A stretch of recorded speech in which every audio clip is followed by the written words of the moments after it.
Hi అండి, నేను మీ Keerthi Priya Pradeep. Welcome to our mini vlog. Good morning అండి అందరికీ. నిన్న దొరకలేదు మా తేజుగాడు వీడియోకి, ఈరోజు దొరకకుండా వదులుతానా? ఇంకా మా పింకీ అయితే స్కూల్కి వెళ్దాం అని చెప్పి బయలుదేరుతుంటే మా ఆయన గారు అయితే ఎటోమని తుర్రని వెళ్ళిపోయాడండి.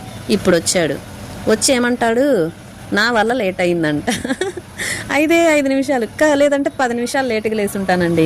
దానికి నా వల్లని నా మీదకి తోసేశారు. మా పింకీ ఏడుస్తూ కూర్చుంటే ఆ ఏడుపు ఎలా తప్పించుకోవాలా అని అర్థం కాక నా మీదకి తోసేశాడు మా ఆయన తెలివిగా. మమ్మీ 10 నిమిషాలు లేటుగా లేసింది, త్వరగా లేయమను అంట.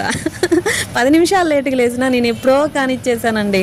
మా ఆయన గారు ఏదో పనుండి అలా వెళ్ళి ఏ పావు గంటకో 20 నిమిషాలకో వచ్చారు. మరి తప్పు నాదా చెప్పండి? అంతే, పెళ్ళాలు ఉన్నారు కదా అనేసి ఏదైనా పెళ్ళాల మీదకి ఈజీగా తోసేస్తారు ఈ మగాళ్ళు. దాని మా లక్కీ గారు చూడండి, ఇంకా బిక్కు బిక్కుమంటూ చూస్తున్నాడు. పక్కన కళ్యాణ మండపం డెకరేషన్ అండి, అది ఏదో పెళ్ళి ఉన్నట్టుంది, ఈరోజు డెకరేషన్ చేస్తున్నారు. ఇంకా నేనైతే ఇల్లంతా శుభ్రం చేసేసుకున్నాను. బట్టలు అయితే ఆరట్లేదండి, బయట పెడితే వర్షం పడుతుంది కదా మాకు ఒంగోలులో. ఇంకా బట్టల స్టాండ్ అయితే ఇంట్లో పెట్టాను అనమాట, ఫ్యాన్ గాలికైనా ఆరిపోతాయిలే అని చెప్పి.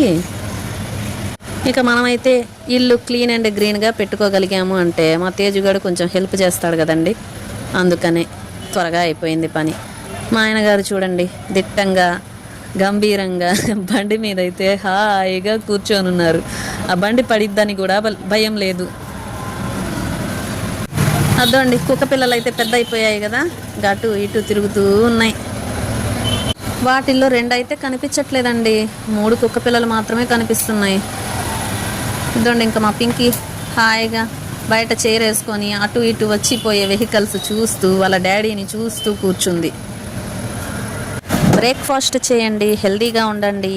మా వీడియో నచ్చితే చిన్న లైక్ చేయండి అబ్బా.